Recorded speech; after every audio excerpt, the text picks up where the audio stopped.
The mystics are often referred to as Sufis. The name is believed to come from the word suf, meaning wool, referencing the woolen lambskin garments still seen in certain esoteric orders today, such as the Freemasons. Many of these mystical traditions trace their roots back to Tama-Re, the ancient name for Africa, originally called Tama-Re. Within this brotherhood of initiates, men who preserved sacred formulas, codes, and sciences, no goal was considered beyond reach. Even in natural science, these mysteries were reflected. Among the 6 noble gases, all but helium carry the suffix on. This on recalls the ancient Egyptian city of On, called Heliopolis by the Greeks.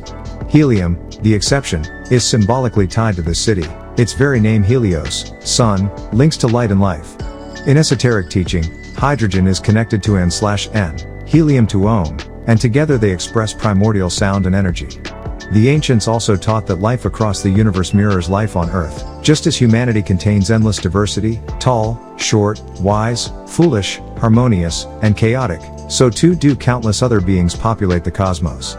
Among them are 4 elemental groups of higher intelligences who shaped humanity's physical existence: the Igigi, Ilu/Elos, the Neteru, Etherians, the Namos, and the Netarot. The Neteru, who came from the star systems Orion, Sahu, Sirius, Sibtu, and Eridanus, are described as the children of the Igigi. They symbolize the element of fire and serve as guardians of universal order. In their pure form they appear as radiant light or crystalline energy, though they can take on human-like forms at will. When incarnated, they appear with complexions ranging from olive green to blue-black, dark brown, or reddish hues. Originating from the 8th planet Rizq, they stand between 5 and 7 feet tall, humanoid in appearance yet internally different, possessing no reptilian traits. Their role is not defined by good or evil, but by maintaining balance in the universe. Ancient Tama-Rean teachings preserved these truths in rites and rituals that explained creation through numbers, elements, and natural science. For instance, they held that numbers extend only to 9, for all higher values are simply cycles of the first 9. These practices taught that life itself is a message, existence is the communicator, and stability, balance meant, is its goal. In cosmological terms, creation unfolded in 3 layers of triple darkness: before matter, all space before space/place, all time before body/soul/spirit, all matter when Earth was still desolate. 9 ether forces, creative black energies, brought forth life in the waters through hydrocarbons, hydrogen and carbon. This is why the ancients called themselves Ta-Nehisi, those born black from the egg, recognizing their origin from water, the womb. The foods that sustain life, carbohydrates, carry this same principle: carbon, charcoal, black, bonded with hydrogen, water. Over time, experiments by advanced beings, at laboratories like Shimdi on Mars, produced new subspecies, including early humans, proto-humans. Through processes of artificial insemination, hybridization, and genetic splicing, humanity slowly emerged. Various projects were carried out: the Nun Project, the Dolphin Project, the Rainbow Project, the Sphinx Project, and finally the Adama Project, the attempt to create Adamites, the first humans in our image and likeness. These projects were overseen by beings like Adam-Re, Tahuti/Thoth, and Khnum, who preserved cloning formulas. The result was not a single, linear creation but many generations of experimentation, involving both agreeable and disagreeable forces: cherubim, Weans, seraphim, Yans, and others. Conflicts among these groups spilled into the heavens, notably in the Arcturus system, and eventually onto Earth itself. The Neteru and related Etherians were revered as builders of pyramids, founders of civilizations, and guardians of universal laws. Their stories were later mythologized and transformed into the scriptures of various religions, often stripped of their original scientific and cosmic context. Another influential group were the Namos, amphibious reptilian beings from Sirius B, remembered by the Dogon of Mali as water spirits who arrived in great ships. The collapse of Sirius B into a white dwarf forced their migration, leading them to Earth 17 million years ago. Though remembered as teachers, their interventions, like those of other cosmic visitors, were often driven more by survival and experimentation than altruism. Through these layered histories, one theme endures: humanity, especially the Nubian Melanonite lineage, descends from these etheric and cosmic beings. In Tama-Rean science, melanin was understood not merely as pigmentation but as a divine conductor of cosmic energy, a living record of humanity's sacred origins. There is another star known as Sirius C within the same tri-solar system. Around Sirius C exists a planet called Eduma, inhabited by the Duwanis, another species of the Rumardian Greys. The Duwanis were considered agreeable beings, while their counterparts, the Shaggies, also claimed the title Nomo but were disagreeable. The Greys migrated to Mars, where they fought many battles against the reptilians, who sought to enslave them. Eventually, the Greys came to Earth, pursued by the Nomo, who also settled here. This is where the Dogon people's connection to the Nomo originates. The Nomo have lived and bred with humans for centuries. Though humanoid in form, they carry a reptilian heritage. According to the original books of the Bible, the Book of Those Who Reside in the Earth 16:4-101-112, their genetic defects trace back to the collapse of their sun in Sirius, which released heavy radiation. This caused glandular atrophy and defects in enzyme-related hormone synthesis, leading to low iodine levels and insufficient thyroid function. The disruption of the hypothalamus-pituitary system resulted in growth hormone deficiencies, manifesting as dwarfism in their hybrid descendants. The Duwanis originally came from Canis Major. They were the dwarfs of Sirius, opposed by their rivals, the giant Shaggies. Sharing the same planet, the Duwanis were the agreeable faction and came to Earth many millions of years ago. Countless eons earlier, humanoid Greys called Rumardians, created by the Rizkians and later granted freedom, ruled an empire spanning hundreds of galaxies.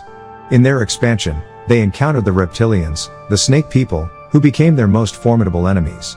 Wars raged for thousands of years, power shifting back and forth until the reptilians triumphed, driving the Greys from world to world. One refuge was Mars, which sustained them for many generations. But as its oxygen and water slowly dissipated, Mars became uninhabitable. The ruler of Mars sent expeditions to Earth, and they returned with glowing reports of its fertility, especially the subtropical Antarctic region. Soon, thousands of their people were sent to establish a new home on Earth. The Anunnaki were those sent to Earth by Anu in groups of 50. They represent the element Earth and were responsible for key genetic projects, including the Adama Project, the second Lulu Amilu Project, and later the Codman Projects.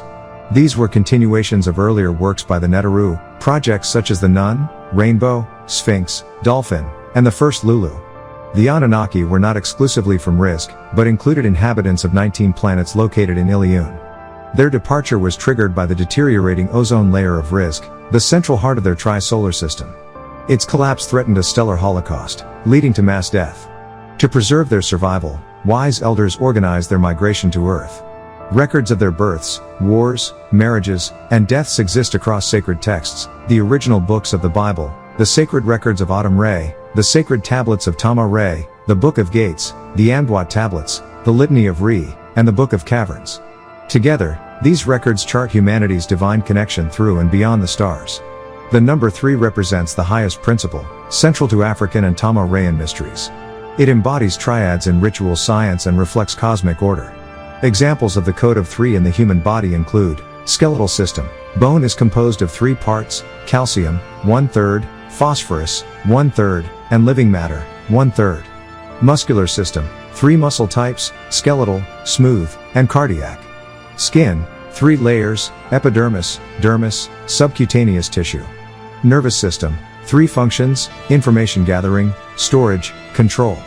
Human reality. 3 principles of being: body, solid/flesh, blood, liquid/spirit, breath, gas/soul.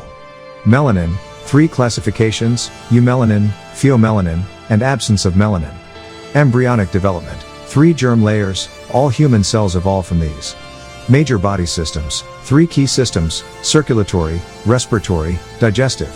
The number 3 also appears in pyramidal symbolism, the triad of Autumn Re, Atun Re, and Amun Re, and in African numerology. Nubians, as 9 ether beings, inherited this divine numerological code, which manifests even in the natural curl pattern of their hair. There are 4 progressive stages, known as the Al-Kami compound. Ntare, Earth, the beginner, who repeats divine remembrance absent-mindedly, but still benefits by avoiding frivolous speech. First abode, Nasud. I am Hotep, at times attentive, at times distracted, but beginning to focus. Second abode, Malakut. Tahuti, the mind and tongue united in constant remembrance. Third abode, Jubba ruled. Re, the highest stage, the object of devotion sits enthroned in the mind, drowning ego in unity with the highest. Fourth abode, Lahud. At the 4th stage, the individual merges with the universal self, beyond individuality. Now, can the guardian angelic hosts reject a person? No. But humans can reject them by failing to live up to their divine potential, just as a child might rebel against parental guidance. The hosts do not abandon. Rather, people separate themselves through rebellion, neglect, or misalignment with their higher purpose. They expect humanity to honor its genetic covenant, to live as the deities we were created to be. By embracing our divine nature, we overcome the forces of demon man. Through our blood and DNA, the masters can be reborn. This expectation is like grandparents urging their descendants to fulfill dreams they themselves could not achieve. When a child reaches this fulfillment, the entire lineage is uplifted. Likewise, by living authentically, true to both our ancestors and future generations, we invoke the power of the ancients and reconnect with their hosts. Ad means he is what he is, whatever it is. It refers to the eternal essence of existence, both masculine, Dwu, and feminine, Dhl. In Nubian language, Uwa is formed from hu, he, and wa, and, meaning him and whatever else. This expresses the spirit with personality, the self that arises from the eternal essence. The Kutub is the pivot between the physical heart and the inverted spiritual heart pointing back to source. Surrounding this axis are the 99 elements, the 99 attributes, and the 99 guardian angelic hosts of the Most High, Anai-Ri. This axis represents the chain reaction that transforms spirit into a living soul, the Al-Haya Al-Qr, forming the etheric tie, the umbilical cord connecting beings back to Uwa. Through remembrance, Dakur, the black light illuminates the seeker, awakening inner senses and linking them to the 99 plus 1 attributes, the 99 plus 1 Netaru, scientists of Tama-Re, and the 99 to 1 elements of the ancient periodic table. Adam-Re, the chief scientist, led the Nun project, breeding the first physical beings out of the events of Nuak. These became the Adamites, or the first of the Ened. The ancients taught that each being has a zero-time reference, the point of origin. When this is reached, the being turns inside out, eliminating false creations or imposed thoughts. In energy terms, this principle works through vibrations. Altering frequencies allows different forms to coexist in the same space. Thus, the ancients distinguished between atom and atom, one referring to matter, the other to man. According to the sacred records of Adam-Re, all elements originated from hydrogen. To bring forth something, one must begin with nothing, the void. Hydrogen, the most abundant element in the universe, symbolizes divine unity. It is the first element, the fuel of stars, and the foundation of life. Though it comprises less than 1% of Earth's crust by weight, it permeates water, trees, gases, and all living forms. Without it, there is no life.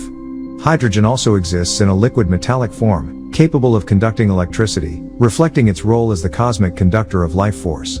In humans, hydrogen bonds hold together the DNA double helix, making it essential to the genetic code itself. Thus, the ancients equated the singular, unequaled God with hydrogen, one, alone, and the origin of all existence. The same principle applies to the structure of all protein molecules in the human body. Among hydrogen bonds, the most crucial are those between nitrogen, 7, and oxygen, 8, as these are the forces that hold the DNA strands together. In Earth's earliest days, when the planet was still desolate, powerful forces known as 9 ether shaped the beginnings of life. These black forces first brought life into the waters, where hydrocarbons such as methane and benzene gases were present. The very word hydrocarbon reflects this origin, hydro from otter meaning water, and carbon from carbo meaning charcoal or black. Symbolically, this is a way of saying we are black, the original creative forces. This connection continues in the foods we eat. Carbohydrates, our main source of energy, are so named because they are carbon compounds produced in liquid. Our blood is about 85 to 96% water. Hydrogen, as a gas, is generally non-toxic, just as its primary compound, water, H2O, sustains life. Yet, both hydrogen and water can also be dangerous. Hydrogen is highly flammable, and water can suffocate if it displaces the air in our lungs. Hydrogen is extraordinary because it transforms easily. When burned, it produces water. It also exists in a heavier form called deuterium, D, which has twice the mass of normal hydrogen. When combined with oxygen under electrical currents, it forms heavy water. Sunlight itself can split water into hydrogen and oxygen, a process known to both ancient traditions and modern science. Indeed, hydrogen is a clean, renewable fuel. It is extracted from water and returns to water when burned, producing almost no pollution. This is why it powers spacecraft today. Water itself behaves mysteriously. Unlike most substances, its solid form, ice, floats on its liquid form. This happens because each water molecule, when frozen, forms 4 hydrogen bonds that lock it into a crystal lattice, making ice less dense. Without water vapor, Earth would be far colder and unable to sustain life. Hydrogen, The first element on the periodic table derives its name from the Greek hydor, water, and genes, producer, meaning water producer. It is the most abundant element in the universe. Yet, it is not water itself but rather the primal energy from which water emerges, energy in its simplest, most concentrated, and yet unstable form. Hydrogen bridges the transformation between the realms of liquid, ectoplasm, and solid matter.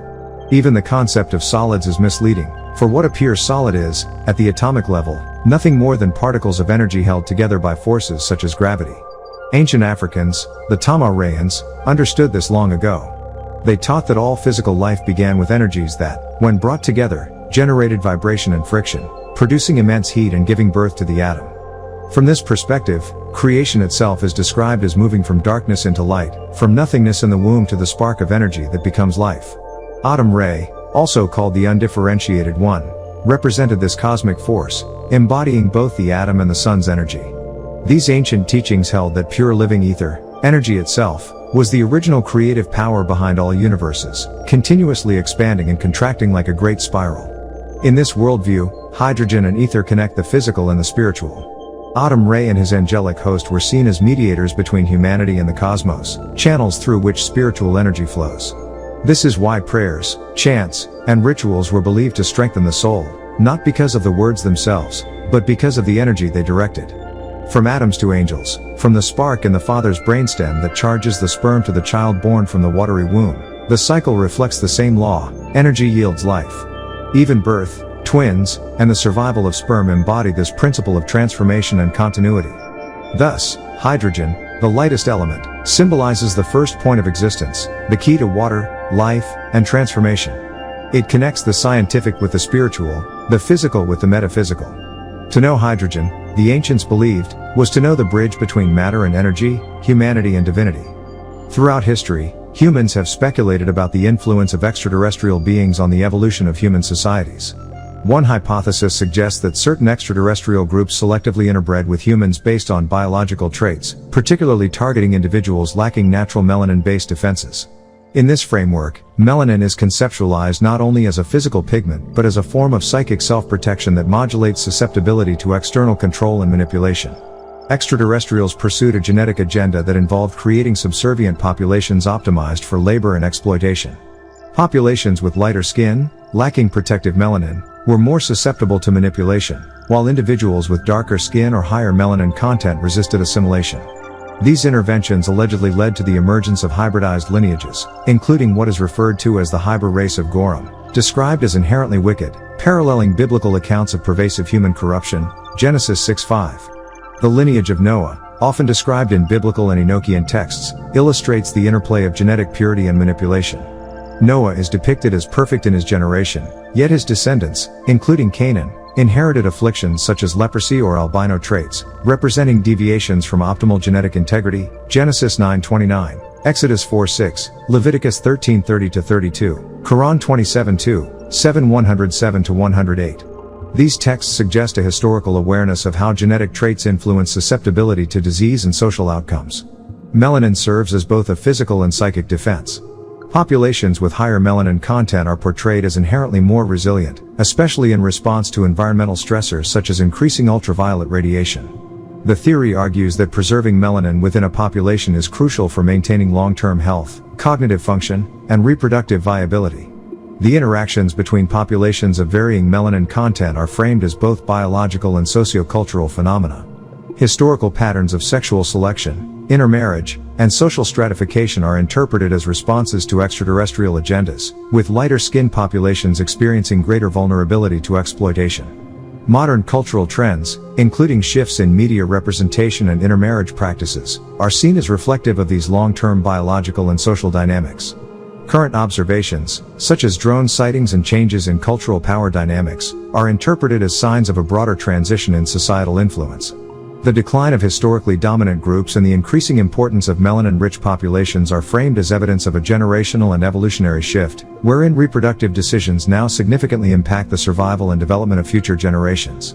The preservation of genetic integrity, particularly through the protection of melanin-rich lineages, is posited as central to human resilience and the development of future generations.